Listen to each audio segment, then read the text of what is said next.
Salut tout le monde, aujourd'hui nouvelle vidéo. Par quoi commencer quand on a à peu près 15 ans et qu'on a envie de découvrir des bons mangas? C'est parti? C'est parti! Pour commencer, moi je vais vous parler du manga To Forbidden Scrollery.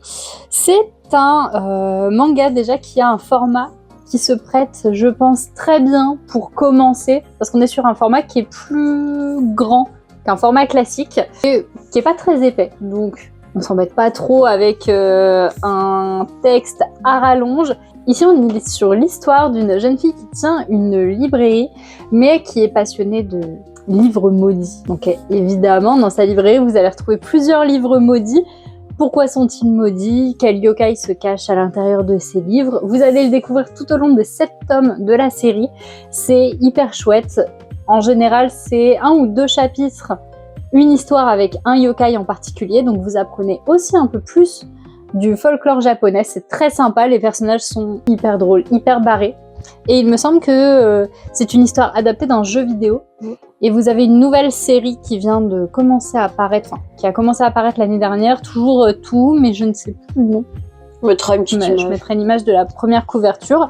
Mais donc celle-ci se termine en 7 tomes et c'est très sympa pour commencer. Les dessins sont hyper beaux, les personnages sont complètement barrés, hein, je le redis, mais moi j'ai trouvé ça très très chouette. Et pour commencer, étant donné que c'est une des premières séries moi que j'ai lues, que j'ai commencé en tout cas quand elle était en cours de parution, j'ai trouvé ça vraiment très bien et on apprend des choses, donc encore mieux.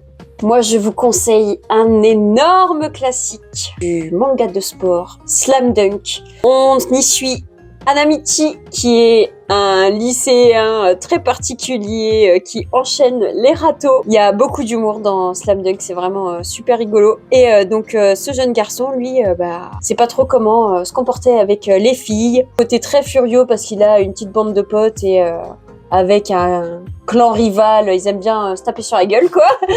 Et il va se mettre au basket, justement parce que il est tombé amoureux d'une fille et son frère est le capitaine de l'équipe de basketball du lycée et il va se dire que c'est un bon moyen de commencer à l'aborder, pouvoir discuter, etc. Vous en doutez, il va forcément se prendre au jeu. C'est une série qui est vraiment géniale, qui est bourrée d'action. Les matchs, ils sont hyper prenants, il y a une intensité folle, surtout grâce aux dessins de Takehiko Inoue qui sont somptueux, clairement. Je pense que c'est vraiment un très bon manga pour commencer parce qu'il y a de l'humour, des personnages très atypiques mais très attachants, qui ont une très bonne évolution au fur et à mesure des tomes. Donc là, on est sur l'édition Perfect, je ne sais plus. Oui, je crois. Une magnifique édition en tout cas qui a débuté il n'y a pas si longtemps et qui va faire une vingtaine de tomes, je me rappelle plus. Donc dans la version simple, c'était, je sais plus non plus en fait. Je sais plus. On mettra le nombre, mais dans tous les cas, cette version-là, elle paraît vite. Ouais. Ça a commencé en mars, on est déjà au tome 3. Ouais, qui va sortir ou est sorti. Donc je pense que d'ici 2 ans, on aura quasiment l'intégralité de cette série. Le papier est blanc, magnifique. L'édition, il n'y a rien à redire. Et en tout cas, voilà, si vous aimez le sport, mais je pense que vous pouvez quand même aimer, même si le basket, c'est pas forcément votre truc. Vraiment, parce que la force de ce manga, c'est ses personnages, c'est les histoires, c'est les relations entre les personnages, leurs évolutions. Et franchement, moi, c'est un régal de me refaire Slam Dunk dans cette édition. Et je vous le conseille grandement. En tout cas, j'ai jamais eu de mauvais retours sur Slam Dunk. Pour moi, c'est vraiment une valeur sûre. Et c'est un gros classique à découvrir. Pour le coup, moi, j'en ai rien à faire de sport. Le basket, vraiment, ça me passe au-dessus, littéralement.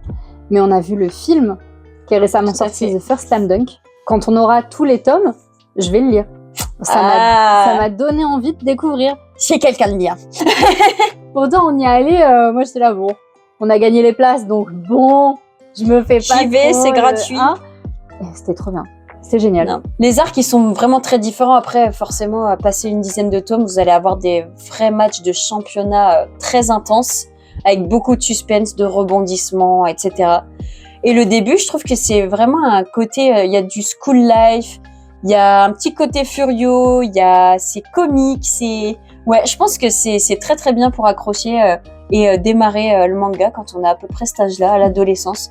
Si vous êtes fan de sport et si vous êtes fan de basket, alors là, vous allez pas réussir à patienter, c'est sûr. On repart sur des petites sorcières, sur du un petit peu doux, mais quoique. L'atelier des sorciers, rien que pour les dessins qui sont magnifiques, les planches sont sublimes. Effet très Mucha pour les amateurs d'art, c'est incroyable. C'est l'histoire de cette jeune fille qui ne sait pas qu'elle sait faire de la magie et qui un jour tombe sur un livre de magie et dessine, et là c'est l'apocalypse. Il arrive quelque chose à sa mère malheureusement, et son but dans les 12 tomes parus à ce jour, c'est de perfectionner ses pouvoirs pour faire revenir sa mère. C'est génial. Tous les personnages qui gravitent autour d'elle dans cette école de magie sont trop chouettes.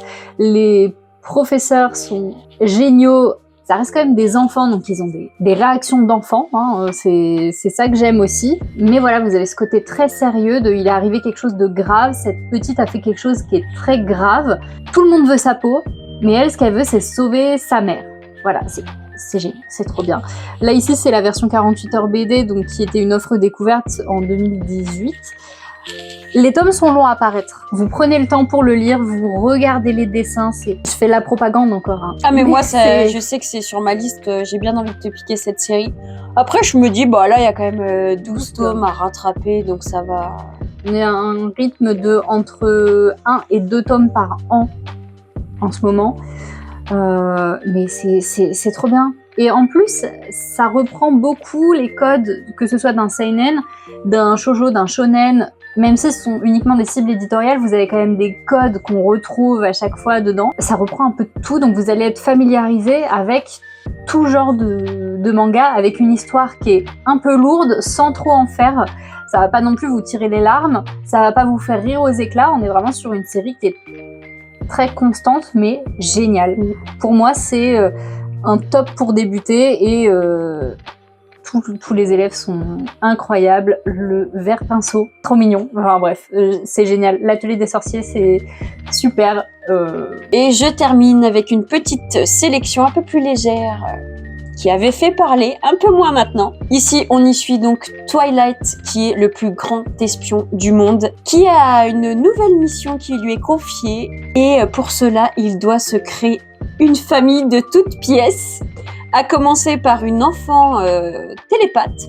Évidemment, lui, il n'a pas compris, il ne sait pas qu'elle est télépathe. Et il va s'associer à Yor, une jeune femme d'apparence assez timide, qui se révèle être en fait une tueuse à gages. Laisse tomber, t'as pas envie de la croiser, quoi.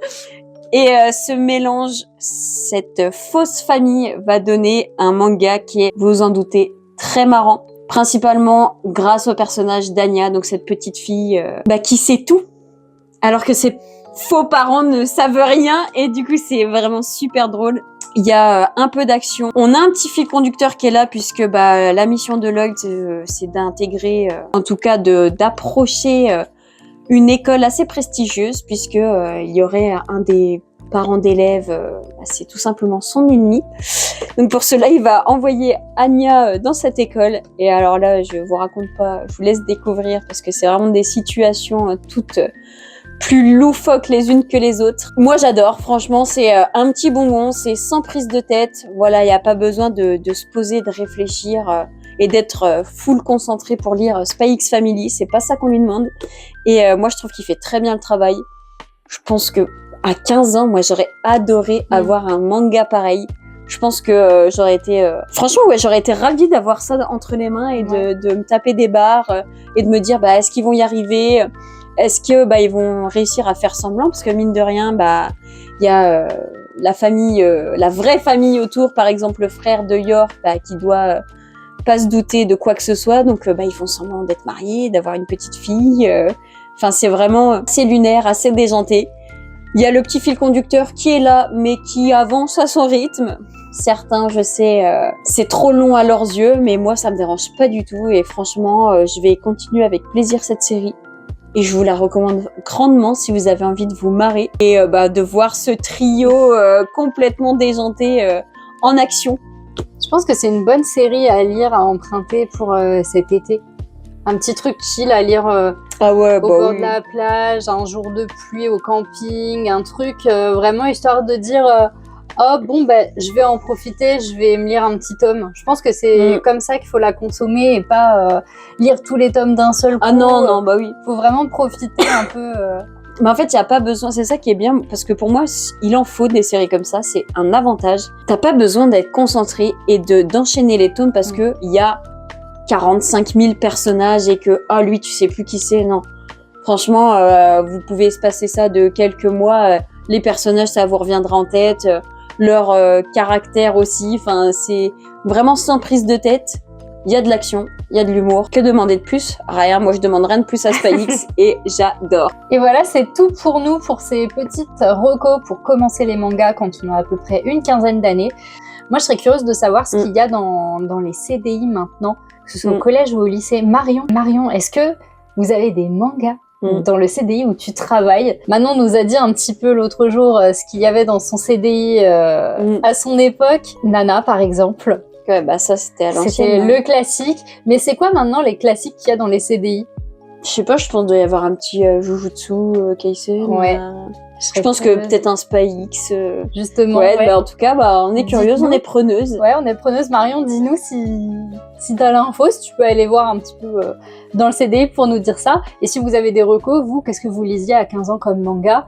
Qu'est-ce que vous recommanderiez dans votre mangatech à des jeunes d'une quinzaine d'années qui veulent commencer le manga? Et puis, bah, on vous dit à une prochaine. Salut.